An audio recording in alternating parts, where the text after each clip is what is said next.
This is Pet Life Radio. Let's talk pets.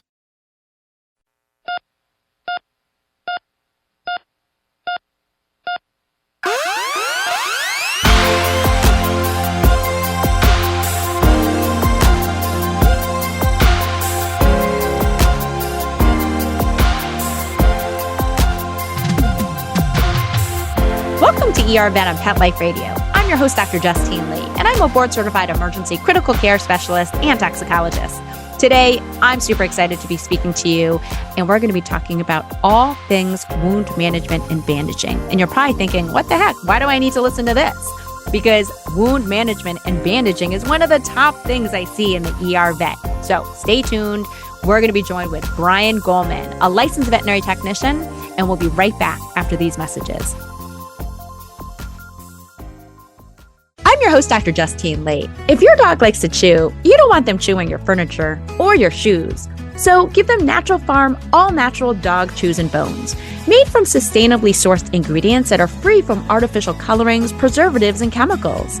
Check out their Gully Sticks, Bully Sticks, and Collagen Sticks in flavors like Bully Stick, peanut butter, and chicken. And their stuffed collagen and stuffed bones. Big dogs or little dogs, you can choose your chews. Go to naturalfarmpet.com and save 15% off with code ERVET15. Let's talk pets on PetLifeRadio.com.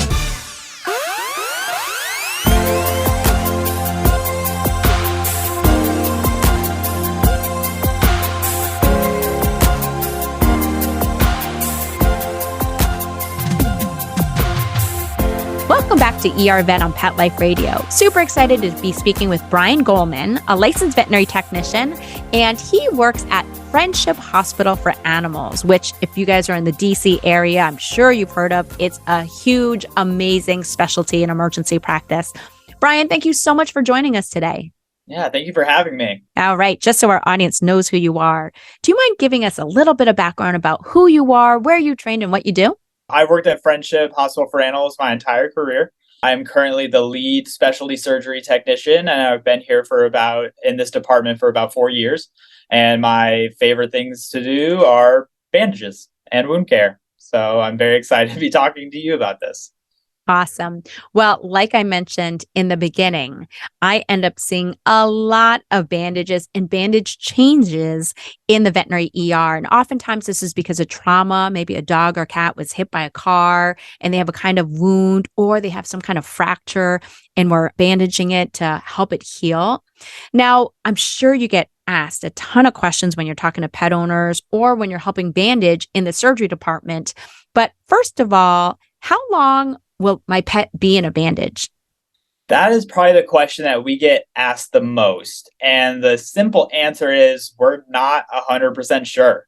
It all comes down, if it's a wound, it comes down to how the wound responds to antibiotics, how the animal heals while he's being arrested. And it really is a visit by visit evaluation to get a more accurate estimation. But if it's a fracture, we have a better idea with fractures. We can give an estimate, but we really won't know until we get recheck radiographs to see where we are in the healing process. All right. So I always tell people when in doubt, it really depends. Like Brian mentioned, it could be 4 weeks, it could be 8 weeks. And people oftentimes don't always listen or have the best owner compliance. So I always say, when in doubt, when we tell you your dog has to be crate trained with a bandage protected for 8 weeks, it truly has to be for 8 weeks. I remember once I was practicing in Boston in a really, really busy practice at Angel Animal Medical Center. And I had a dog who had a radius ulnar fracture, front arm fracture. And we were managing this with a bandage and a cast. And I remember the next week seeing this dog randomly on a really busy street in Boston. And it's so unlikely you're going to run into pet owners randomly, but I happened to see this dog walking on a long, long leash, getting lots of exercise. And so when in doubt, the more compliant you are with the instructions when it comes to wounds, the better it will heal. So when in doubt, you have to trust us on things like this. Now, in certain situations, some dogs or some cats may have really frequent bandage changes. This is especially important if it's what we call a degloving wound. A degloving wound is kind of gross looking. And so don't Google any pictures, you pet owners out there. But it's basically like if you can imagine peeling a glove off a hand. Well, same thing. When the wound is so severe, like say a dog's leg got stuck under a truck as a truck ran over it, it basically peels the skin and fur off and it can leave a really severe wound.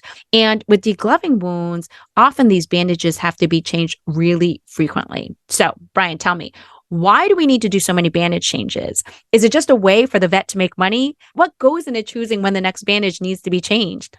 It is not for money. It is definitely for just keeping the wound clean. Especially early on in these degloving wounds, especially, we have to change them ever so often because they do get filled with discharge from the wound, whether it's blood, whether it's just discharge from an infected area of the wound. We would rather us change it before it starts seeping onto the owner's floor at home and the dog just starts trying to chew at it because it's starting to taste and smell weird. We're really just trying to keep it clean. And we need to keep eyes on it, especially at the very early stages of the wound healing process. We definitely need to make sure that it's clean and not infected, and we keep that under control. Wonderful. So first of all, how do we tell if a wound is infected? And if there's a bandage on, how would a pet owner know that it's potentially worsening? Well, this is exactly why we need to check it a good amount at the very beginning, because it is very hard to tell when owners are at home.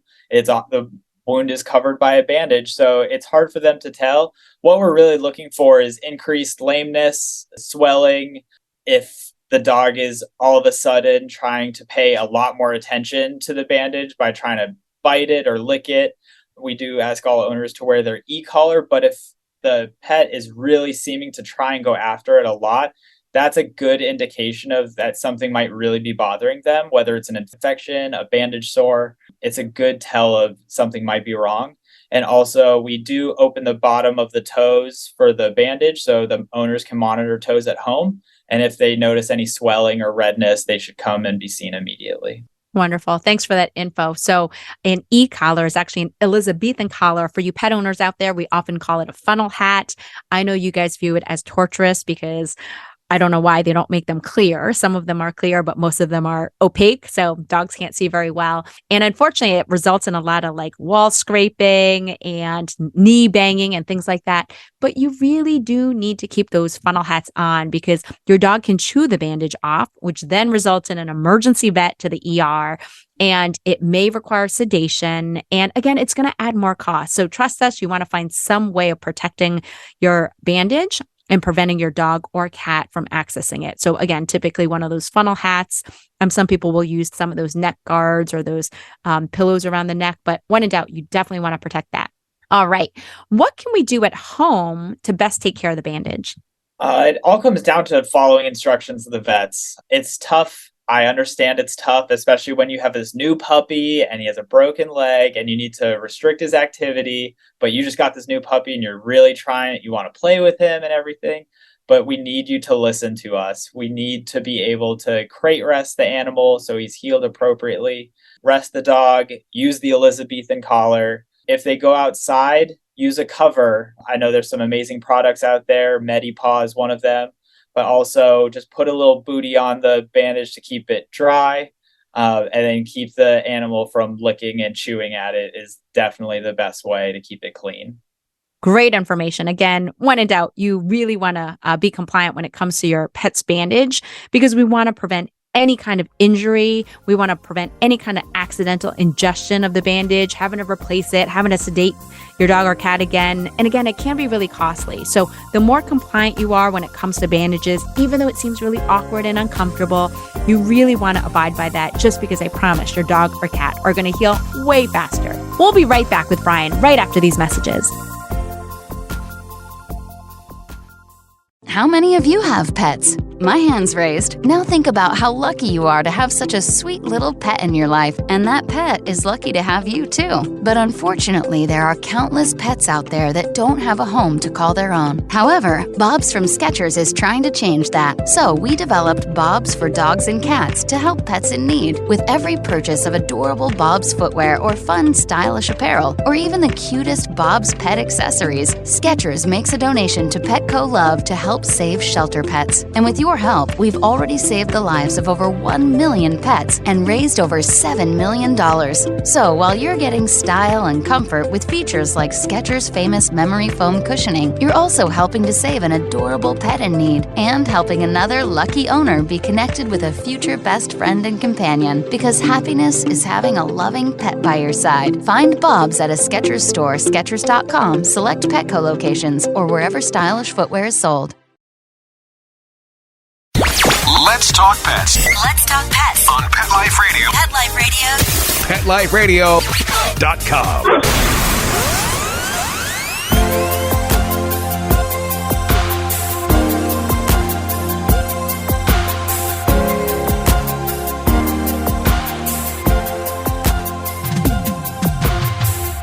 Welcome back to ER Vet on Pet Life Radio. We're speaking to Brian, and he's a licensed veterinary technician, and we're talking about bandages. He works in the surgery department, and he oftentimes is putting bandages on your dog or cat. And so far, we've talked about things like how long we have to keep a pet in a bandage, why we need to exercise restrict them, why we need to put that funnel hat on, why we want to make sure that bandage is clean and dry, so there's no licking at that wound, there's no risk of infection, and that wound or that fracture has time to heal. Now, I did want to talk about a couple of key questions. Sometimes, or most of the time, dogs and cats need to be sedated when we put on bandages. Why is that? Well, I want to make sure that I'm putting the best bandage possible on your pet. I want to make sure that I'm doing the best job. And sometimes the dog or cat, they don't want to lay down. They want to sit and play and run around the hospital. And I really need them to lay still while I put on a good bandage, because if I'm not putting on a solid bandage, it might slip off later and they might have to come back and have another one put on. So I'd rather sedate them, have them lay still for 10, 15 minutes while I put the best bandage I can on, really give the patient 100% of my attention and not worried about them sitting up or trying to jump off the table or anything like that. And so I can do my best job, so I can take the best care of this patient and then let them come back in a week so they don't have to come back in the next day because it slipped off or something. All right. Great information. When in doubt, it definitely makes it easier to make sure that we're putting the bandage on correctly. And it's also less painful to your dog and cat. Now, we already briefly talked about this, but what should a pet owner be looking out for when it comes to their bandage? And when should they bring their pet into the ER if there's a problem with the bandage? A bandage complication should always be considered an emergent situation just to get it evaluated. It is tough having them at home because it is hard to find out really what's going on underneath the bandage and if something is brewing. At that point, owners really need to listen to their pet, make sure that they're comfortable if they're holding their leg up for long periods of time. If they are trying to lick or bite at their bandage, that could indicate that they're in pain. Also, we'll leave a little hole in the bottom for most times, so owners can monitor for swelling and discharge and anything like that. So if they can see the toes and their toes are swollen, that should be considered an emergent situation, because if you think of the bandage like a tourniquet, if the toes are being swollen, then that could lead to closed off blood flow to the toes, and that's a very emergent situation. So I like to keep in constant contact with my owners. I want to provide them a very safe communication so they can reach out to me if they think something is wrong, and we can direct them from there. Wonderful. Thank you so much. I know it sounds weird to smell your dog's bandage or your pet's bandage, but it's really important. And, I didn't realize how owners oftentimes, they're not always cognizant of the smell, right? And we smell gross things all the time in veterinary medicine, from like terrible smelling ear infections when you open up the ear and there's just this, pus pouring out, to really severe skin disease. So if you live with it, sometimes it's harder, but I actually do want you to sniff the bottom of the bandage or the top of the bandage once a day, just to make sure there's no sign of an infection.